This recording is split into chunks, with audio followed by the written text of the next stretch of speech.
The wide receivers get all the love, but people are starting to take notice on this offensive line as well. In the world full of podcasts, he's the undisputed heavyweight champion of hot takes, an Auburn sports homer, master of the boog, and message board legend. Get your buttons buttoned and your hats flattened because the Top Button Podcast is about to kick off. And you don't want to miss your courtside seat. Now, here's your host, Charlie 5. Yes, sir. We're back. It's another episode of the Top Button Podcast. I'm your host, Kyle Rush, a.k.a. Charlie 5, and we are ready to get after it. We've been talking about different rankings and things like that, talking about different position groups, and wide receivers tend to be the number one topic of discussion, but this offensive line is starting to get a lot of love, possibly a top 10 returning offensive line in the country. We're going to discuss all the aspects of that in just a second. But before we do that, let's give a quick shout out to mybookie.ag. Use coupon code BARN, B-A-R-N, for a 50% deposit bonus up to $1,000. Give them $100. They're going to give you $50 back free to play with. Hit that sports book, bet it any way you can imagine. Hey, it's free money. Might as well take advantage of it. Win big, and then have fun in the casino. They got a casino as well. You can have fun in there. Easy deposits, easy withdrawals. It's mybookie.ag. We love talking about wide receivers. We love talking about the quarterbacks. And I'm not going to act like we haven't discussed the offensive line, but it feels like those things typically dominate the conversation. It feels like those two positions dominate the conversation. And more people are starting to take notice of what Auburn has returning on the offensive line with, just the guys you're returning, and then the additions. I mean, you can't look past some of the big additions that Auburn made that at worst raised the floor of the offensive line, but possibly raised the ceiling as well. PFF put out their returning top 10 offensive lines in the country for 2025, and Auburn checks in at number 7, not number 7 in the SEC, number 7 in the United States of America,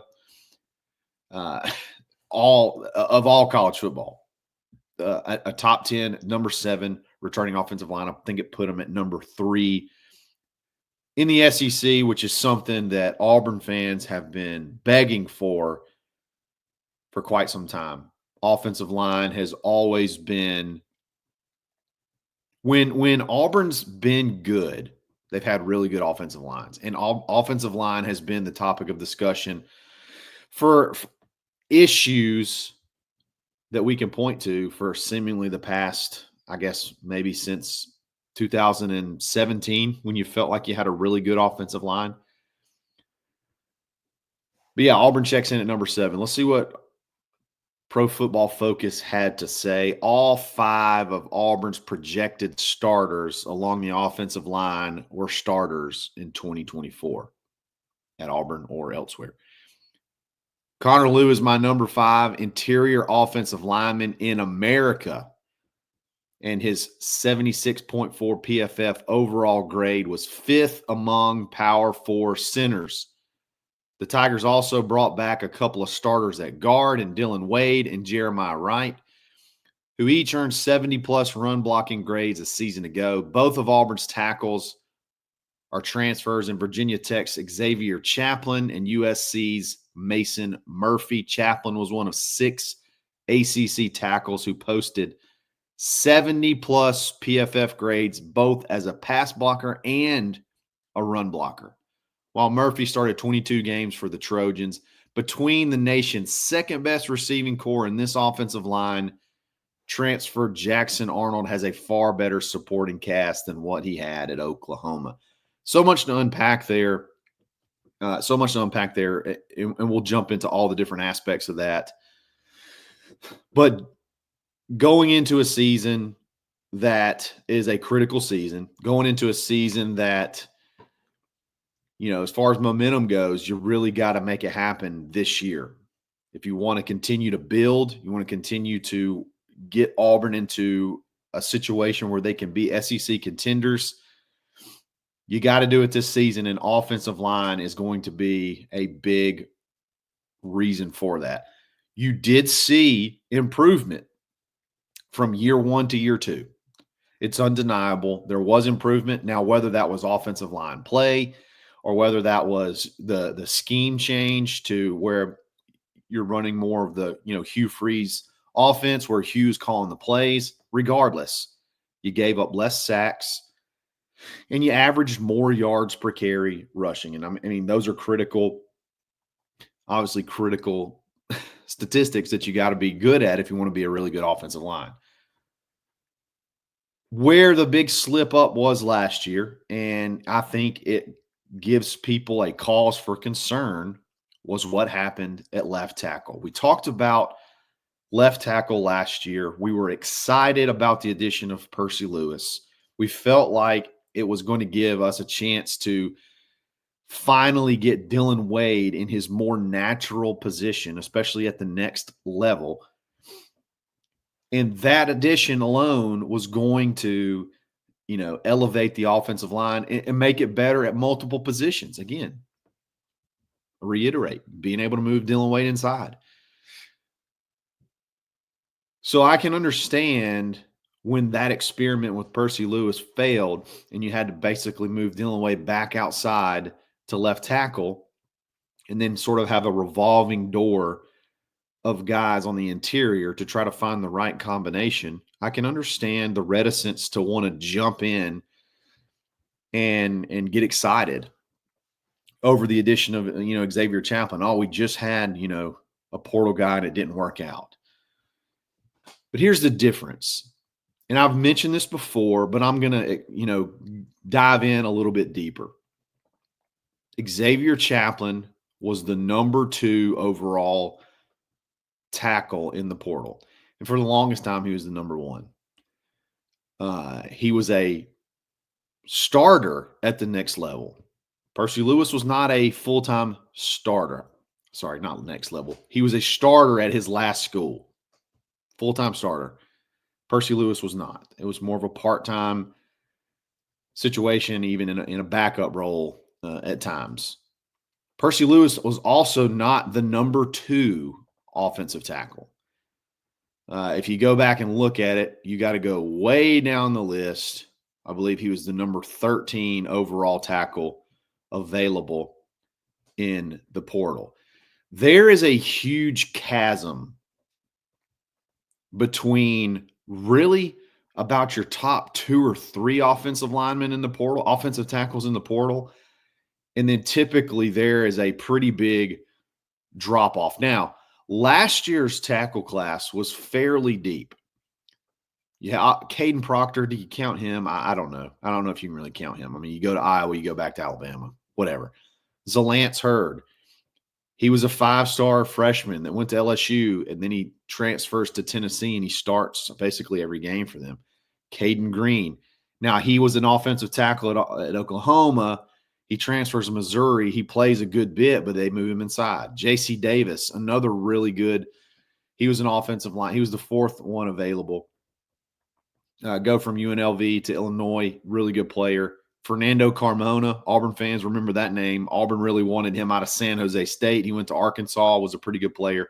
So there was a deeper tackle class in 2024, but you had to go all the way down to 13 before Auburn could get their guy. So you can typically, last year was deeper than normal, but typically those first 2 or 3 can be really good players. And then it's just a crapshoot after that. So when you're comparing adding portal tackles, you got to make sure you're getting all of the factors correct. Xavier Chaplin is just a completely different ball game as far as what type of player you're getting. I mean, you went and you found a Power 5 starting offensive tackle that's highly valued, not just from recruiting sites, but Pro Football Focus, all these NFL sites that grade players based off of their performance. You win. You found you a franchise left tackle. You didn't find just a left tackle. You found a franchise left tackle. Huge difference in some of the additions before. Another good comparison, he didn't end up playing tackle, but Gunnar Britton was a top 3 offensive tackle prospect in the portal whenever he was brought in, and he was one of our better offensive linemen in 2023. Again, once you go past that top 3, on average, it's a crapshoot. When you go all the way to 13, that just says you just get even that much further away from it gets that much more of a gamble, I guess. That much more of a coin flip if they'll be good or not. So that's big. That's big. We're going to talk about another, to me, I don't think we're talking about it enough, something that he mentioned in that little portion in regards to Connor Lew. We're going to talk about that in just a second. But before we do that, let's give a quick shout out to rowback.com. Use coupon code BARN20 for a 20% discount. Take 20% off your order. They got hoodies, they got polos, they got everything that you can imagine. If you love zany prints, they got them. If you love the classic stripes, classic solids, they got those too. They got swim trunks. They got the hoodies. I talk about the hoodies all the time. So you can save big there. Go to rowback.com. We'll be back right after this.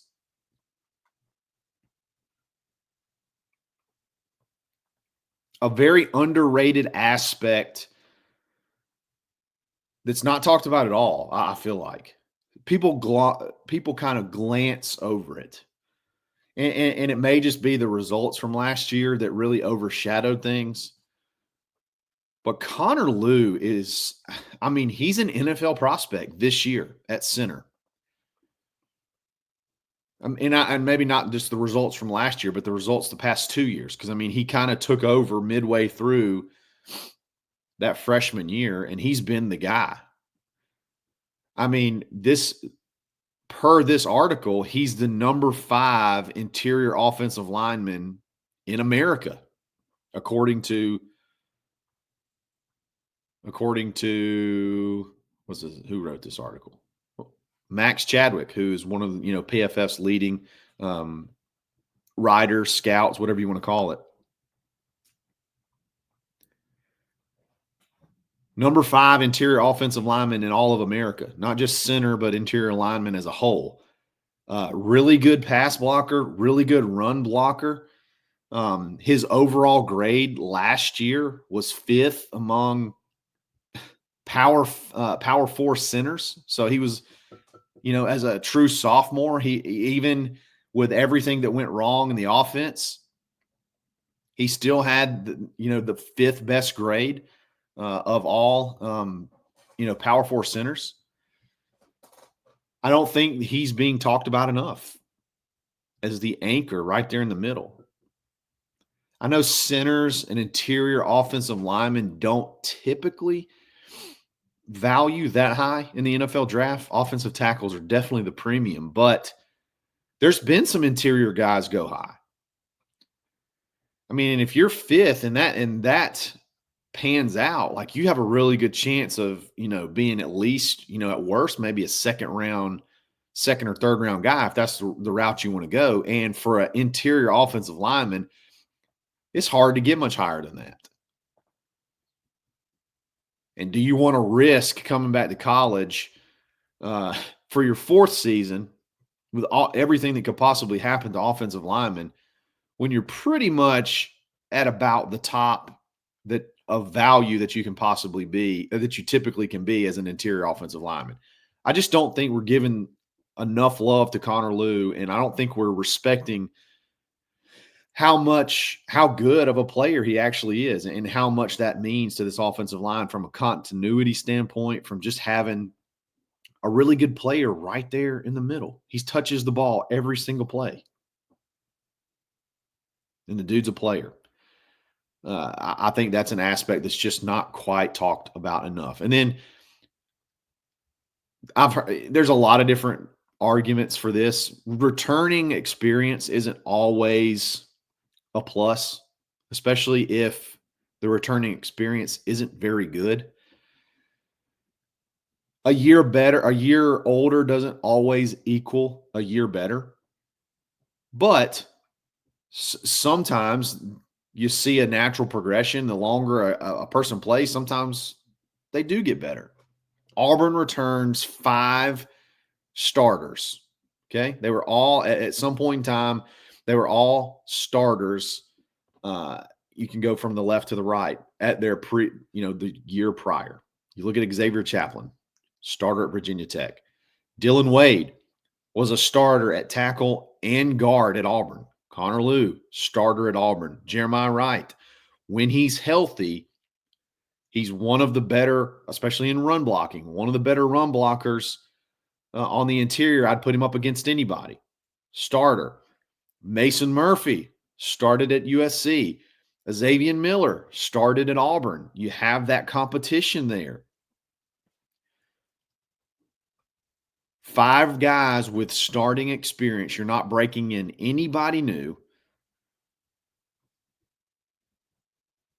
There's a lot of value there. There's a lot of value there. And I don't think it's just 5 just starters in name. I think you got 5 quality guys that you could put out there that have a ton of experience. I think this offensive line has all the pieces to be really, really good. And then you look at the last piece of that puzzle in that article, between the receiving core, which we talked about, and the offensive line,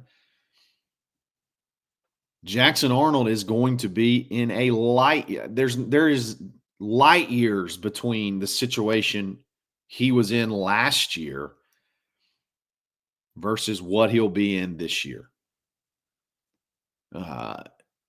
Just imagine everything we've talked about with this offensive line. Okay. And then imagine all 5 of those guys are injured. Imagine all 5 of those guys can't play this year. What does Auburn's offensive line look like? What can you put out there to go up against the Georgias of the world, the Alabama, all of the top schools? Just, you don't even have to go to the top schools, like just any school in the SEC. That's what Jackson Arnold was playing behind last year. Imagine if in spring training Connor Lew's out for the year, and then not spring training, fall camp, and then a couple of weeks later, after week 1, Xavier Chaplin goes down. Then week 2, Jeremiah Wright's out for the year. Now what does it look like? That's what Jackson was playing behind last year. So health obviously means a lot. So we got to keep these guys healthy. But that starting 5, I really would say you have 7. I think there's 7 guys. I think you have a 7-man rotation that can be pretty good. I think you got 7 guys that could play.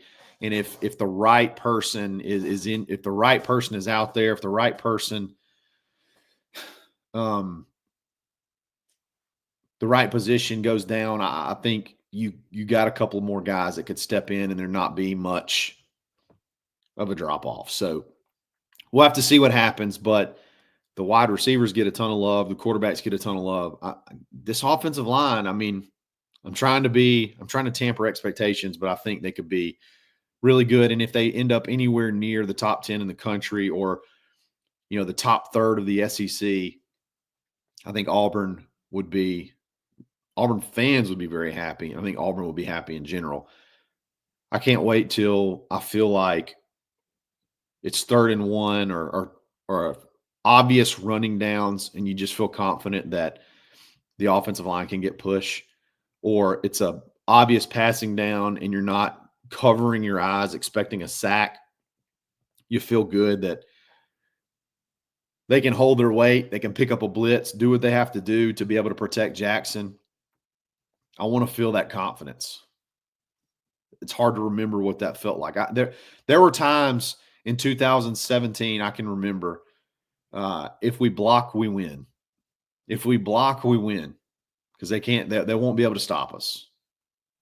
I'm hoping we're getting closer to that, where if you block, you win.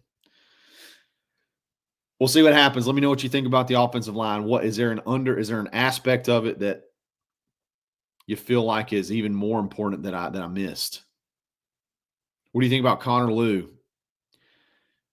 Are you trying to tamper expectations with Xavier Chaplin?